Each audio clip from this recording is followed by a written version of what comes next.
السلام عليكم ورحمة الله وبركاته. حبايبي عاملين ايه؟ يا رب دايما تكوني في أتم صحة وأحسن حال. ازيكم يا أحسن ناس في الدنيا كلها؟ عاملين ايه يا صحابي واخواتي وكل حبايبي؟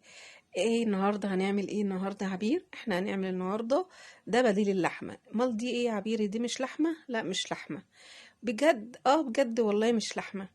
بس دلوقتي هتخشوا معايا الوصفة وهتشوفوا كل التكات وكل الحركات. يلا بينا نصلي ونسلم على سيدنا محمد عليه أفضل الصلاة والسلام. يلا بينا. بصوا الجمال والقمر، جميلة جدا، تنفع في عزومات وتنفع في كل الوصفات. الوصفة دي انتوا انا هديكوا الفكرة واعملوها في كل حاجة انتوا بتحبوها باللحمة. دي بقى بديل اللحمة يا جماعة.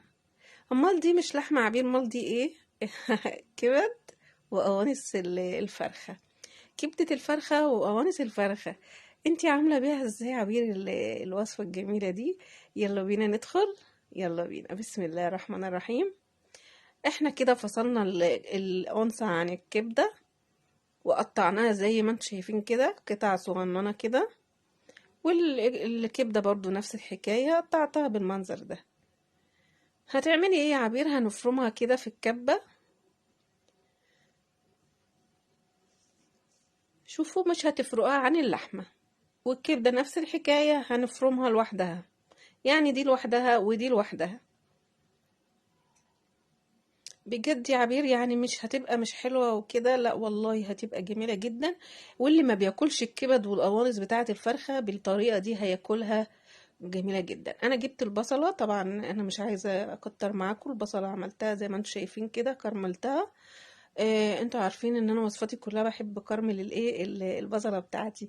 وضفت القنص عليها كده، القوانص كده بعد ما فرمتها. والله تشوفوها تقولوا دي لحمة. وبعديها ب5 دقايق كده بتسيبيها مع البصلة وتهدى كده مع نفسها. وتسيبيها علشان برضو ما تشدش معاكي، لان القنصة بتبقى سميكة شوية عن الكبدة. فبتسيبيها مدة 5 دقايق كده تتشرب من البصلة والمية بتاعتها وكل حاجة. وبعد كده بتضيفي عليها الكبدة اللي انتي فرمتيها برضو كده. هيت مفيش ابسط ولا اسهل ولا اجمل من كده. بجد والله جميلة جدا. واللي ما بياكلش الكبد والأنثى بتاعت الفرخة هياكلها بالطريقة دي. ده كده كان عندي ال الفلفل اللي هو الألوان ده كان عندي وهيبوظ، فأنا فرزته كده في التلاجة في الفريزر. فطلعته من التلاجة على طول على على الطاسة. ما ينفعش ان انت تسيبيه ان هو يفك، فبتحطيه وهو مجمد كده. كده هيت انتوا فارقين الكبد والقوانص دي عن اللحمة.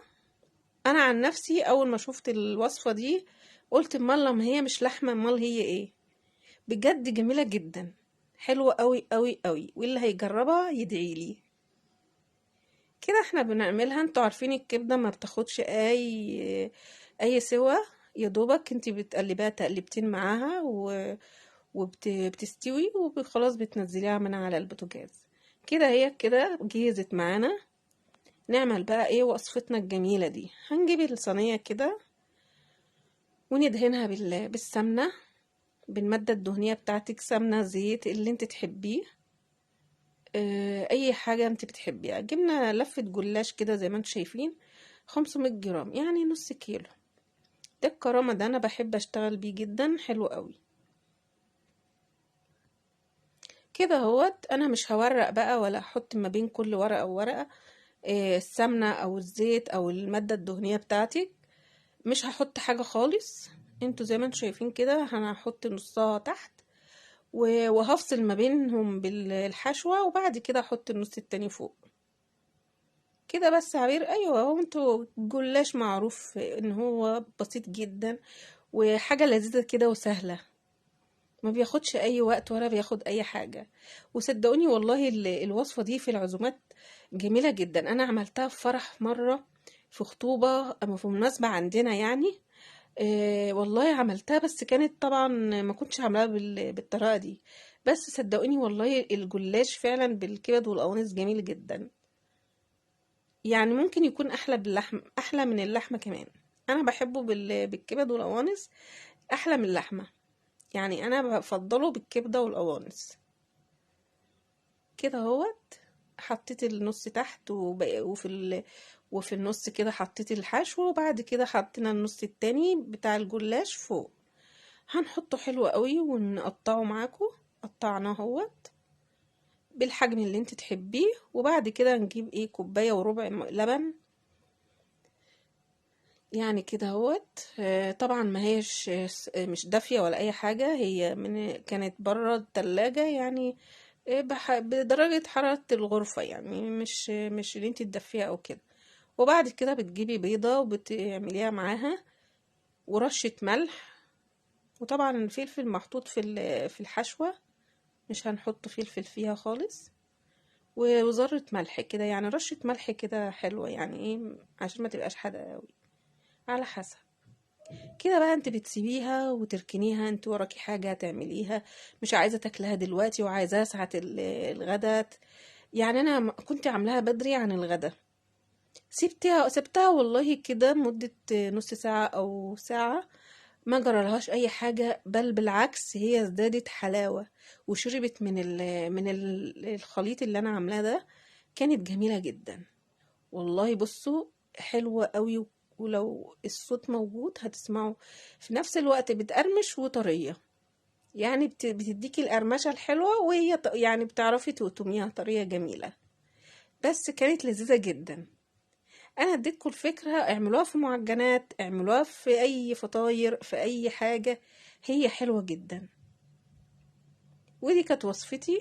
وبتمنى ان تكون كل وصفاتي بتعجبكم.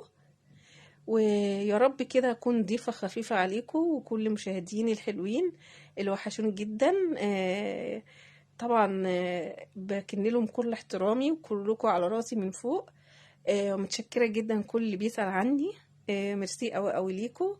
وبتمنى لكل الناس كلها الخير والسعادة دايما يا رب. وبقول لكم ربنا يديم ما بيننا المعروف والطيب يا رب. وادعوا لي دعوة حلوة، ما تنسونيش في دعوة حلوة كده منكم. واتمنى كل اللي بيشوفني يدعي لي دعوة حلوة، واكون خفيفة كده عليكم يا رب. كده هي تشوفوه، هي جميلة جدا. شفتوا القعر بتاعها حلو كمان جدا. يعني هي حلوة وجميلة جدا وبتتكلم عن نفسها. حلوة قوي. يلا اعملوا اللايك بقى، يلا اعملوا اللايك اللي يجي لغاية هنا يا رب كده يشاهد لغاية هنا بس ويعمل اللايك. بتمنى لكم كل خير وكل سعادة، ودمتم في رعاية الله وحفظه. ومع السلامة، وباي باي. مع السلامة.